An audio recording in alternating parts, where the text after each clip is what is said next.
নমস্কার বন্ধুরা, সবাই কেমন আছেন? কাকুলি ব্লকে আপনাদের স্বাগত জানিয়ে আজকে দিনটা না মঙ্গলবার, সকালবেলা ঘুম থেকে উঠে কাল তো ছিল সোমবার, তো সোমবারে যথারীতি উপোস করেছিলাম। তো মঙ্গলবারে সকালবেলা উঠে একটু একটু বৃষ্টি পড়ছে, তো ঠাকুরের বাসন অনেক ছিল জানেন বন্ধুরা। সেই ঠাকুরের বাসন ধুতে গেছি ছাদে, অর্ধেক ধুয়ে এসেছি, তো সব গাটা জানি কেমন লাগছে আর চোখটা যেন জ্বলে যাচ্ছে। আমি ভেবেছি কেন এরকম হচ্ছে জানি না। তো বাসন মেজে তো ঘরে এসে না শুয়ে পড়লাম। শুয়ে পড়ার পরে ধুম জ্বর, সে জ্বর উঠে গেছে 104-এ।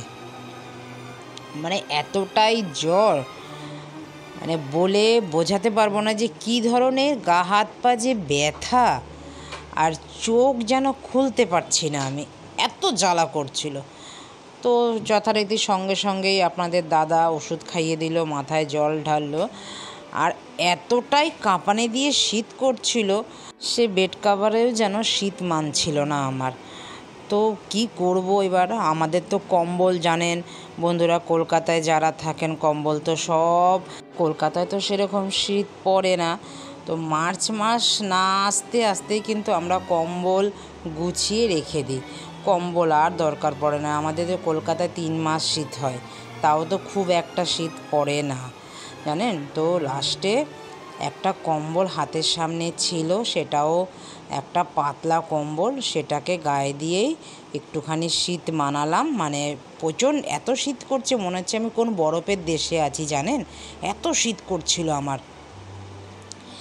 তো জ্বর কমেছে এখন একটু পরে, প্রায় ঘন্টাখানিক ঘুমিয়েছিলাম, উঠেছি, মেয়ে একটু চা করে দিল, চা করে দেওয়ার পর চা খেয়ে তো এখন মেয়ে তো আবার স্কুল যাবে, এখন প্রায় 11:30 বেজে গেছে।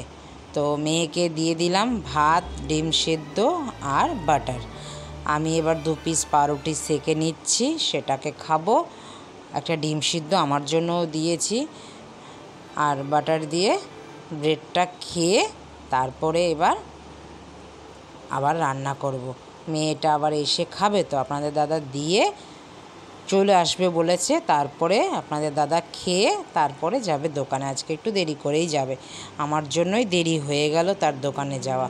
মেয়ে তো একা অনেক সময় ছাড়ে, তো আজকে না একটু বৃষ্টি পড়ছে বলে আপনাদের দাদা বললো না থাক গিয়ে, বৃষ্টিতে যদি ভিজে যায়, এদিকে আমার শরীর খারাপ, এদিকে মেয়ের যদি শরীর খারাপ হয়ে যায় তো আরও বিপদে পড়ে যাব। তার জন্য মেয়েকে আপনাদের দাদাই, আমিও এখন একটু খেয়ে নিই, মেয়েকেও দিয়ে দিয়েছি। মেয়ে খেয়ে রেডি হয়েই খেতে বসেছে, যেহেতু দেরি হয়ে গেছে অনেকটাই আজকে, এই করতে করতে আমাকে দেখতে দেখতে দুজনেরই আজকে অনেক দেরি হয়ে গেছে।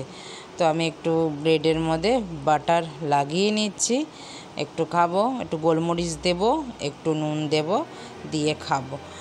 কিছুই মুখে ভালো লাগছে না, খেতে ইচ্ছা করছে না।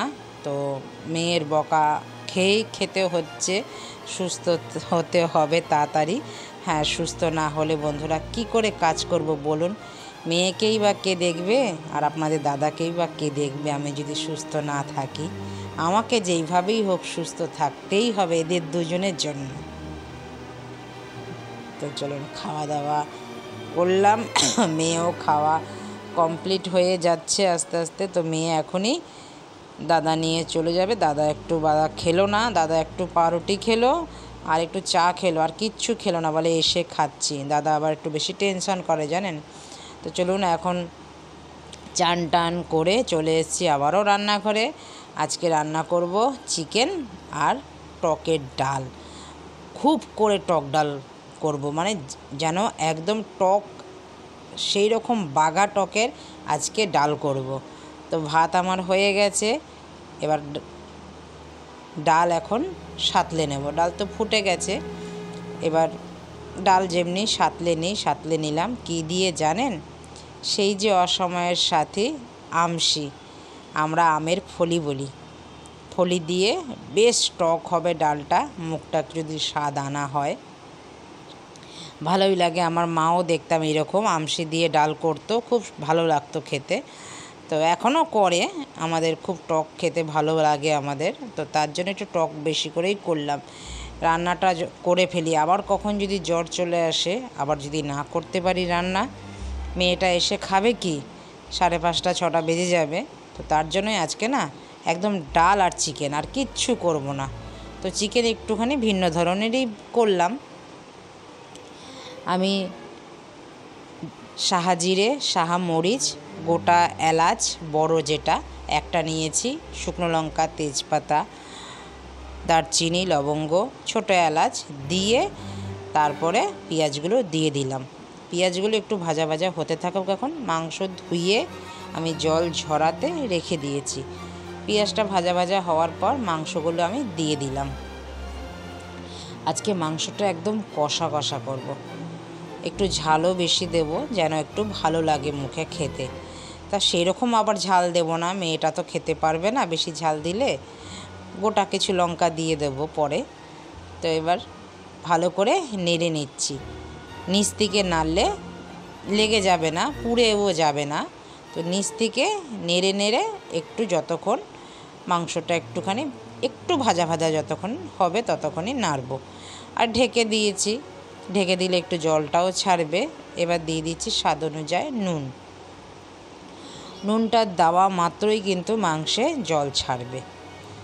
তো ওই জলের মধ্যেই মাংসের যে নিজস্ব জল ছাড়বে, পেঁয়াজেরও তো নিজস্ব একটু জল আছে, সেই জলটা যে ছাড়বে, নুনটা দিলেই ছাড়বে। নুনটাও দিলাম, জলটাও এবার ছাড়বে। এবার একটু নাড়াচাড়া দিয়েই আমি দিয়ে দেব মশলা। মশলার মধ্যে আজকে খুব যে মশলা দেব সেটাও কিন্তু না। আজকে আমি রান্না করব শুধু আদা, রসুন, পেঁয়াজ আর কাঁচা লঙ্কা পেস্ট। লাল লঙ্কা নেই আমার কাছে, আর লাল লঙ্কাটা দিলাম না, মানে কাশ্মীরি রেড চিলি পাউডারটা দিলাম না, নেই। দিলে পরে ওটার তো কোনো ভূমিকা নেই মাংসর মধ্যে রান্না করার জন্য, শুধু জাস্ট একটু লাল হয়, দেখতে ভালো লাগে, আর কিচ্ছুই না। তো কাঁচা লঙ্কাতে যে টেস্টটা হবে, কাঁচা লঙ্কার তরকারি কিন্তু তরকারি মাংস যাতেই দেবেন বাটা, তার টেস্টটাই কিন্তু আলাদা। কাঁচা লঙ্কার টেস্টই কিন্তু আলাদা হয়। তো হলুদও পরিমাণ মতন দিয়ে দিলাম। এবার যতক্ষণ তেল না ছেড়ে আসবে মশলা থেকে, মাংস থেকে, ততক্ষণ আমি এবার নাড়তে থাকব। নাড়তে নাড়তে একটা সময় দেখবেন একদম কষে মাংস সেদ্ধ হয়ে মাংসের মধ্যে নুন, মশলা, তেল সব ঢুকে একটা অসাধারণ মাংস রান্না হবে, আর খুব সুন্দর গন্ধও ছাড়বে। মাংসের যে একটা গন্ধ আছে রান্না করলে, সেই গন্ধটাও খুব সুন্দর ছাড়বে। যেহেতু অনেক রকমের গরম মশলা পড়েছে, গরম মশলার গন্ধ মাংসের গন্ধ মিলে মিশে এক হয়ে যাবে, একটা সুস্বাদু গন্ধ ছাড়বে। চলুন এবার একটু ঢেকে দিই। ঢেকে দিলে কি মাংসটা তাড়াতাড়ি সেদ্ধ হয়ে যাবে। এটা আমি হাই ফ্লেমেই রান্না করব। যেহেতু জল ছাড়বে, আর এর মধ্যে তো আমি জল দেব না। দেখুন কত জল ছেড়ে দিয়েছে, যেই হাই ফ্লেমে দিয়েছি আর ঢেকে দিয়েছি। ঢেকে দিলে, আর মুরগির মাংস কিন্তু লো ফ্লেমে রান্না করতে নেই, কারণ মুরগির মাংস বেশি সেদ্ধ করলে, বেশি মানে ক্ষণ ফোটালে টক হয়ে যায়।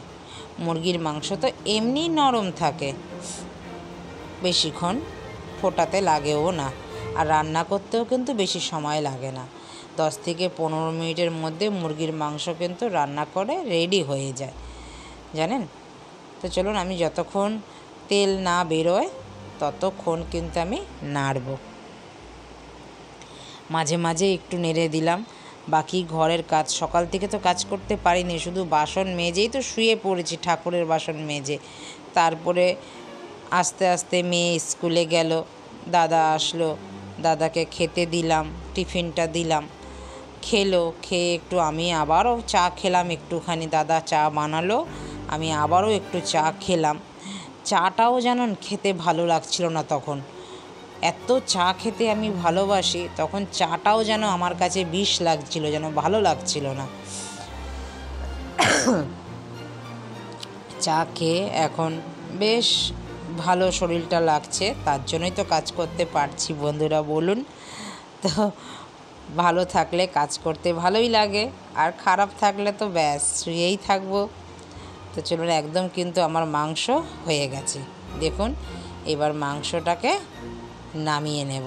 আমি তো এর মধ্যে ঝোল দেব না, এইরকমই কষা কষা থাকবে। আর ঠান্ডা লাগলে, সর্দি লাগলে, এই জ্বর আসলে এইরকম কষা কষা মাংস খেতেই কিন্তু ভালো লাগে, তাই না বন্ধুরা বলুন। তো বন্ধুরা, ভিডিওটা কেমন লাগলো? যদি ভালো লেগে থাকে লাইক, কমেন্ট, শেয়ার করে দেবেন। চ্যানেলটিকে সাবস্ক্রাইব করে রাখবেন, পাশে থাকা বেল আইকনটি প্রেস করে রাখবেন। আমি যখন এইরকম ভিডিও আপলোড দেব সবার আগে আপনাদের নোটিফিকেশান পৌঁছে যাবে। ততক্ষণে সবাই ভালো থাকবেন, সুস্থ থাকবেন। দেখা হচ্ছে শিগগিরই নতুন একটি ব্লগে। আর ব্লগটি কেমন লাগলো আমাকে কিন্তু লাইক, কমেন্ট, শেয়ার করে জানাবেন। তো এখন একটু ভাত নিয়ে নিই, খাই। প্রায় তো 3টে বাজতে যায়, অনেক তো দেরি হয়ে গেল আজকে। তো নমস্কার, শিগগিরই আসছি নতুন একটি ব্লগ নিয়ে। ততক্ষণে তো সবাই ভালো থাকবেন, সুস্থ থাকবেন। নমস্কার, টাটা।